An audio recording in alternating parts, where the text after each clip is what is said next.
Premier souvenir de foot, c'est à la rigueur, c'est du foot à la maison, quand les parents partaient avec le frangin, avec une balle de tennis voilà, dans le salon, bêtement, avec l'arche entre la cuisine et le salon qui faisait office de but. Super. Voilà, ce sont des... On a 5, 6, 7 ans et ce sont ces souvenirs-là que j'ai. Voilà, on n'avait qu'une chose en tête, c'est de jouer dès que papa et maman étaient partis et on avait voilà, en essayant de ne pas casser de vase. Mon père, il jouait, donc il s'entraînait 2-3 fois dans la semaine. Je l'accompagnais le week-end. Moi, je commençais à faire les entraînements classiques du mercredi après-midi, les matchs du week-end. On regardait les matchs à la télé. Il m'emmenait voir le LOSC parce qu'il était un fervent supporter du LOSC depuis qu'il est tout petit. Donc on allait au stade dès mon plus jeune âge. J'allais à Grimont-Près-Joris voir les matchs du LOSC en étant supporter tout simplement. Donc voilà, une place très très importante. Ma maman aime ça, elle m'a toujours aussi soutenu. Donc on a vraiment, voilà, c'est une famille de footballeurs et on a côtoyé que ça quasiment pendant un bon moment. Tous les ans. Tous les ans, collection, chacun le sien. Vous avez encore vos albums? Bien sûr. Les albums sont à la maison. Ils sont complets? Ils sont complets. Mon père, lui, il le faisait déjà à son époque. Donc j'ai encore des Panini des années 70 entiers à la maison. Ouais, il y a des belles collections. Puis ils ont continué à le faire ensuite. Forcément, dès que leur enfant a sa vignette sur les trucs Panini, c'est encore mieux. J'ai été détecté par un recruteur du LOSC à l'âge de 10 ans sur un tournoi. Et puis voilà, à l'âge de 10 ans, j'ai signé au LOSC. Et voilà, j'y ai fait toutes mes classes ensuite. Le fait que voilà, d'être supporter du club, que son papa soit supporter du club et de pouvoir porter ce maillot, c'était déjà super. Donc bien sûr que c'était déjà une fierté.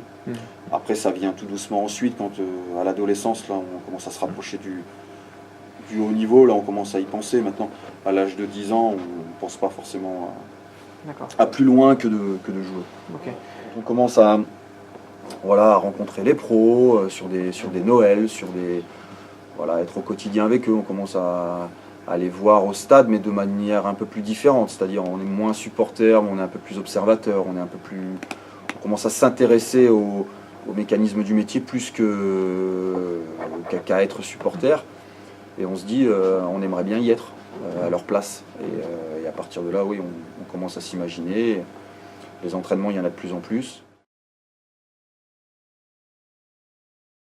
Mon souvenir, après, ça va pas être très... ça va être du classique.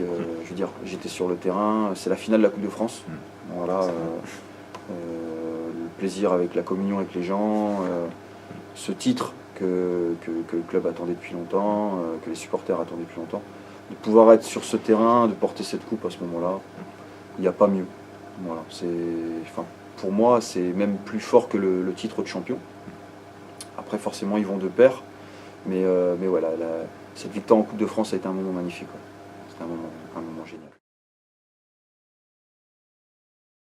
Les valeurs, c'est le doc, c'est jamais rien lâcher, c'est de toujours continuer à avancer quoi qu'il arrive. Le club a eu des bons moments, a eu des mauvais, il s'en est toujours relevé parce qu'il y a toujours eu des gens qui n'ont jamais rien lâché, qui sont jamais restés sur leurs acquis.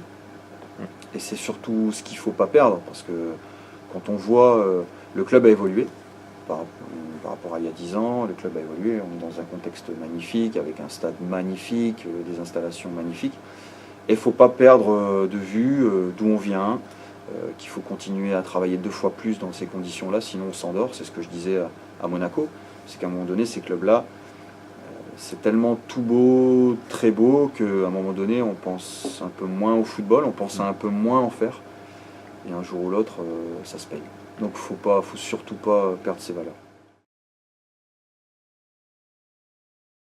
Un supporter, c'est quelqu'un qui aime le club, un supporter, c'est quelqu'un qui va au stade, qui supporte, qui encourage. Un supporter, pour moi, c'est quelqu'un qui met les couleurs du club, donc c'est-à-dire un maillot, une écharpe, une casquette, enfin voilà, On sent qu'il va au stade avec, quand je parlais tout à l'heure de maillot, ça représente, voilà, les couleurs du club représentent quelque chose pour moi. Et voilà, de voir des supporters avec les couleurs du club, ça représente quelque chose pour moi. Et avant tout, c'est ça un supporter. Et après, voilà, quelqu'un qui encourage, quelqu'un qui est toujours derrière son équipe. Mais avant tout, c'est quelqu'un qui est au stade avec les couleurs du club.